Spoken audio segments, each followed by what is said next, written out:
الحمد لله الحمد لله نحمده ونستعينه ونستغفره ونؤمن به ونتوكل عليه ونعوذ بالله من شرور أنفسنا ومن سيئات أعمالنا من يهده الله فلا مضل له ومن يضلله فلا هادي له ونشهد أن لا إله إلا الله وحده لا شريك له ونشهد أن محمدا عبده ورسوله أما بعد فإن خير الحديث كتاب الله وخير الهدى هدى محمد صلى الله عليه وسلم وشر الأمور محدثاتها وكل محدثة بدعة وكل بدعة ضلالة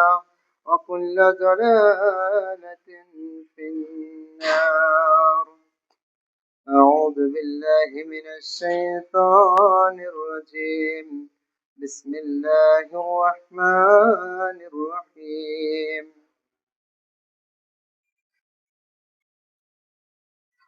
ونفخ في السور فصعق من في السماوات ومن في الأرض إلا من شاء الله ثم نفخ فيه أخرى فإذا هم قيام ينظرون. وقال الله تعالى في موضع آخر: إذا السماء انفطرت وإذا الكواكب انتصرت وإذا البحار فجرت وإذا القبور بعثرت. وقال النبي صلى الله عليه وسلم: سبعة يظلهم الله في ظله لا ظل إلا ظله: إمام عادل وشاب نشأ في عبادة ربه ورجال قلبه معلق في المساجد ورجلان تحبا في الله اجتمع عليه وتفرق عليه ورجل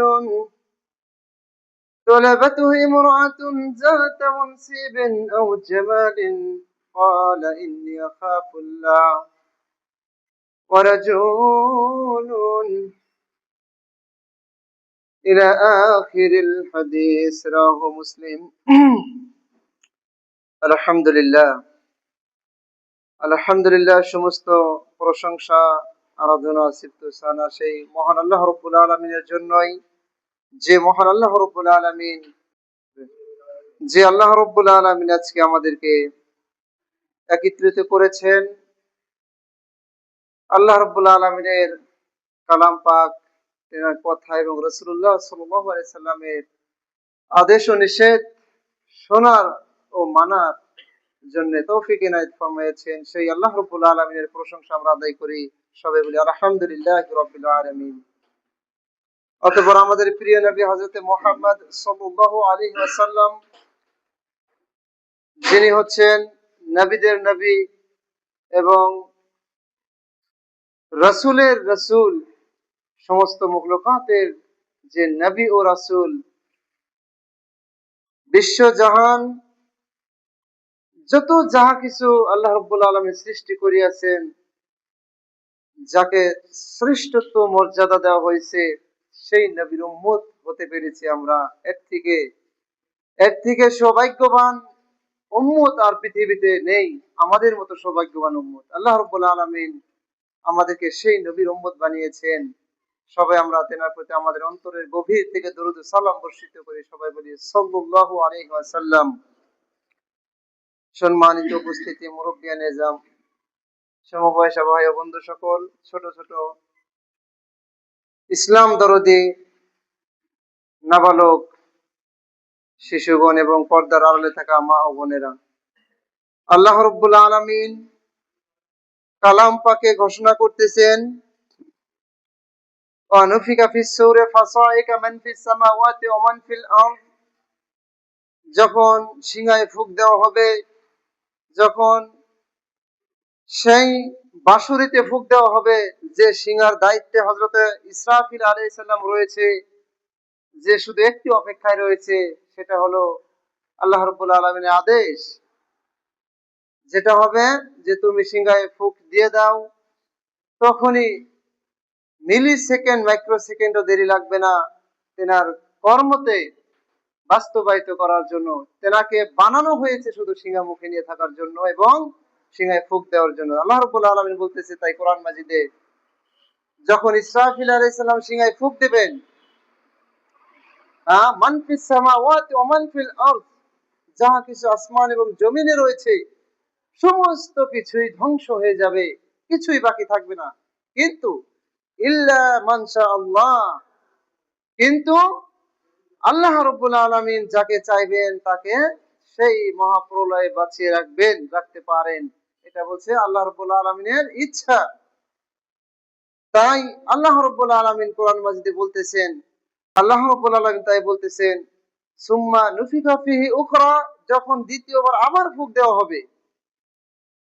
তার মানে বোঝা যাচ্ছে একবার ফুঁকে ধ্বংস হয়ে যাবে, দ্বিতীয়বার যখন ফুঁক দেওয়া হবে, ফাইজা হুম কায়ামুন ইয়ানজুরুন, তখন সমস্ত মানুষ এবং জীব জন্তু যা ছিল মাটির তলে সব বেরিয়ে আসবে। সব বেরিয়ে এসে কি হবে? কিয়াম করবে। কিয়াম শব্দ অর্থ হচ্ছে দাঁড়িয়ে যাবে। হ্যাঁ, কায়ামুন ইয়ানজুরুন, শুধু দাঁড়িয়ে যে যাবে তাই নয়, এবং দাঁড়িয়ে যাওয়ার পর তারা দেখবে, নজিরা দেখবে, সেই ভয়াবহ অবস্থা দেখবে, যে অবস্থা কথা আল্লাহ রাব্বুল আলামিন কোরআন মাজিদে বলেছেন, যেদিন কারো বোঝা বহন করবে না, ওয়ালা তাজিরু ওয়াজিরাতু বিজরা উখরা।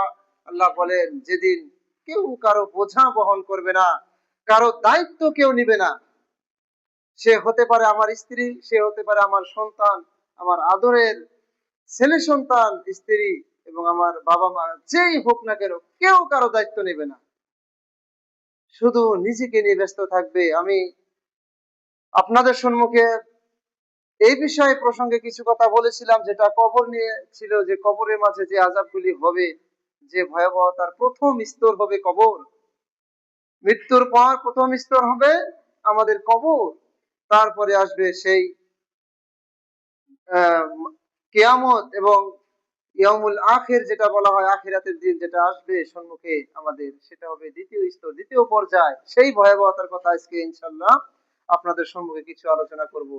তো আল্লাহ রাব্বুল আলামিন বলতেছে যে সেদিন তোমরা, এই কিয়ামের অর্থ হলো যে দাঁড়িয়ে দণ্ডায়মান হয়ে তোমরা নজিরা দেখবে কিয়ামতের সেই ভয়াবহ। আর এইখানে হাদিস পাকে আসছে যে সেই সময় মানুষ কত সময় দাঁড়িয়ে থাকবে, কিয়ামতের সেই ময়দানে কত সময় দাঁড়িয়ে থাকবে মানুষ। হাদিস পাকে আসছে যে মানুষ দাঁড়ানোর পর 50,000 বছর দাঁড়িয়ে থাকবে শুধু বিচারের অপেক্ষায়, বিচারের শুরু হওয়ার অপেক্ষায় দাঁড়িয়ে থাকবে। দাঁড়িয়ে থাকবে সেটাও বলা হয়েছে কিভাবে দাঁড়িয়ে থাকবে। আল্লাহ রাব্বুল আলামিন তার সমস্ত মখলুকাতকে দাঁড় করে রাখবে মাথা উঁচু করে উপর দিকে তাকিয়ে। এমন তো অবস্থায় 50,000 বছর চলে যাবে, বিচার কার্য আরম্ভ করা হবে। যাহা কিছু রয়েছিল দুনিয়ায় আল্লাহ রাব্বুল আলামিন পাঠিয়েছিলেন, হ্যাঁ, বিশেষ করে প্রাণী এবং জিন জাত, এই দুটি জাতের আল্লাহ রাব্বুল আলামিন হিসাব নেবেন। বাকি যে কিছু মাখলুকাত রয়েছে, গাছ তরুলতা, এগুলোকে আল্লাহ রাব্বুল আলামিন তৎক্ষণাতে মাটি বানিয়ে দিবেন, কিন্তু হিসাব হবে জানোয়ারের, মানুষের, জিনের, এগুলোর হবে হিসাব। আল্লাহ রাব্বুল আলামিন সেই সময় হিসাব কার্য আরম্ভ করে দিবেন। এবং এমতো অবস্থায় একটি কথা এখানে এড়িয়ে গেলাম, যে যখন সিংহায় যখন প্রথমে ফুঁক দেওয়া হবে তখন ভয়াবহতাটা কেমন হবে। আল্লাহ রাব্বুল আলামিন কোরআন মাজিদে বলতেছেন, ইজা সামাউন ফাতারাত, হ্যাঁ, আসমানকে কি করা হবে? চূর্ণ বিচূর্ণ করা হবে। ওয়া ইজাল কাওয়াকিবুন তাসারাত, তারকাগুলো ছিতরিয়ে পড়বে, আসমান ফেটে ভাসমান হবে, ভেসে থাকবে, খসে খসে পড়বে আসমান, তার সঙ্গে তারকাগুলো ছিটে ছিটে পড়বে। ওয়া ইজাল বিহারু ফুজ্জিরাত, এবং সাগর যে রয়েছে সেই সাগর উত্তাল হবে, সাগর অস্থির হয়ে যাবে। সিংহায় ফুঁক দেওয়ার পর।